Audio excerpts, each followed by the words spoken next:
কি মামা, কি অবস্থা কাজ কামের? মামা গত বছর তো খুব কষ্ট করে একটা কোরবানি দিছি। এই বছর মামা চিন্তা ভাবনা আছে, কিছু ক্যাশ পাতি আছে, আর মালিকের কাম করতে যদি কিছু টাকা পয়সা পাই তো মামা চিন্তা ভাবনা আছে কোরবানি দিতে পারে। এবার তো মামা আর্থিক অবস্থা খুবই খারাপ। খুবই খারাপ না? এখন তো কোরবানি দিন পুরো হিমশিম খাইতেছে। আমাদের তো আরেকজন ভাগি আছে যে নাজিম ভাই। নাজিম ভাই দেখি, নাজিম ভাই আসলে কথা বলি, কথা বললে দেই আমাদের সাথে অংশগ্রহণ করে কিনা। ওই তো নাজিম ভাই। নাজিম ভাই আসসালামু আলাইকুম ভাই, কেমন আছেন? ভালো আছে ভাই, ভালো আছে। ভালো আছেন? বসেন। বসেন ভাই, আমগরে তিনটা চা দিয়েন তো। ভাই কি খবর টবর আপনার? আছি আলহামদুলিল্লাহ ভালো। মামা কি অবস্থা? মামা আছি আল্লাহর রহমতে, আপনার দোয়া ভালো। একটা কথা বলতাম ভাই, কি ভাই বলেন। গেছে তো কোরবানি দিচ্ছি অনেক টানা খেছে করে, তো আমরা নিজের চোখে দেখছি। হ্যাঁ হ্যাঁ, আর এবার হাতের অবস্থা তোরা ভালো না, আর্থিক অবস্থা খুবই খারাপ। হ্যাঁ। এবারে চাচ্ছিলাম যে কোরবানি দিতে, তো টাকা পয়সা কম আছে আর কি। আমি চাইছিলাম সবাই মিলে ভাগে দিতে। কি হ্যাঁ ভাই, আমিও এবার একটু সমস্যার ভিতরে আছি। আমিও চিন্তা করতেছিলাম যে দেখি ভাই ব্রাদার আছে মিলে ভাগে দিতে পারি কিনা। একটা ভাগে দিই, কোরবানি দেওয়া তো খরচ, তাই চাচ্ছি যে একা একা দেওয়ার পথে সম্ভব না। এখন কথা হচ্ছে আমরা তো যে কদিনে আছি, আমাদের তো লোক আরো অংশগ্রহণ করতেই পারে। হ্যাঁ, আমাদের তো একজন মুরব্বী আছে। কার কথা?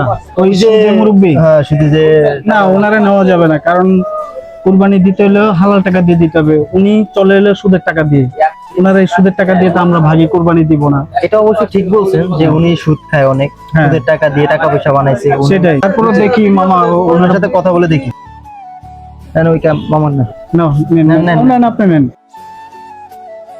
মামা নেন নেন নেন, আপনি শুরু করেন। দিতেছে।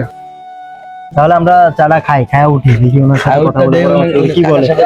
দেখেন, আপনারা ওনার সাথে পরামর্শ করে দেখেন উনি কি সিদ্ধান্ত দেয় বা উনি কি বলতে চায়।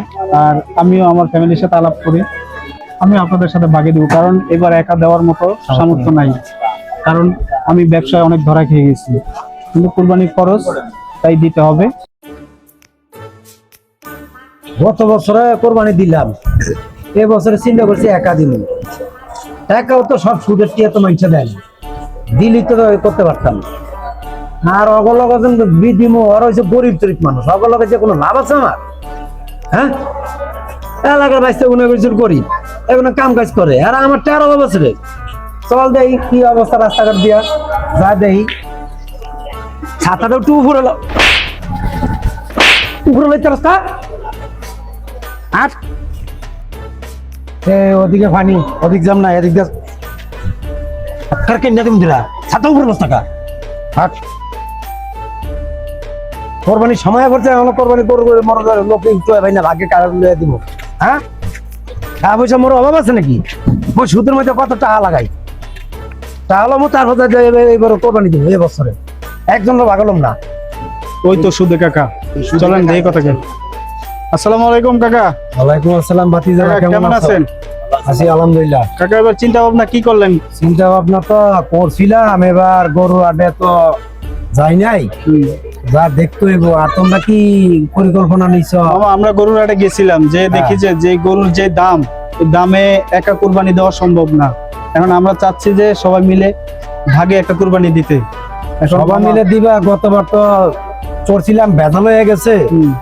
এখন তোমরা এবার কি পরিকল্পনা নিছো? এটা পরিকল্পনায় যে মামা আছে, তারপরে ওই যে পারভেজ আছে, তিনজন, আমি আছি, তিনজন। আর আপনি যদি থাকেন তাহলে 4 জন মিলে আমরা একটা কুরবানি দিতে পারি। দেখি এখন কি করা যায়, সামনে তো আরো দিন আছে, কয়েকদিন আছে, সেটা চিন্তা ভাবনা করি। কাকা কি করবেন আপনি? আপনি কি আমাদের সাথে কুরবানির শরীক হবেন? এখন চিন্তা তো করতেছি, তো তোমাকে জানাম না, পরে জানামো যে কি করা জানা যায়। কাকা তো সুদের ব্যবসা, কাকা আমরা শরীর হইলেও কি না হইলেও কি কাকা। আরে মামা, কাকা সুদ করুক আর যাই করুক, কি কও কি? এর লেগে কিন্তু তোকে লোক কথাবার্তা কই না, উল্টা কথা কও। সুদের ব্যবসা থাক থাক কাকা, রাগ করেন না, ও না বুঝা আর বুঝাইও। কাকা সুদ খায়, কাকার হিসাব কাকা। আবার তুমি একই কথা কইলা। যাও, তোমাকে লোক কথা কটাই লস। সুদ খায় এটা অবশ্য করছি, তোরা গরিবই থাকবি, আমাকে মতো বড় লোক হইতে পারবি না। তাহা এমনি দেয় ব্যবসা করবো না। সুদের টাকা যদি ব্যবসা না করি তাহলে চলবো কেমনে? কোরবানি দিলে দিব, না দিলে নাই। হ্যাঁ।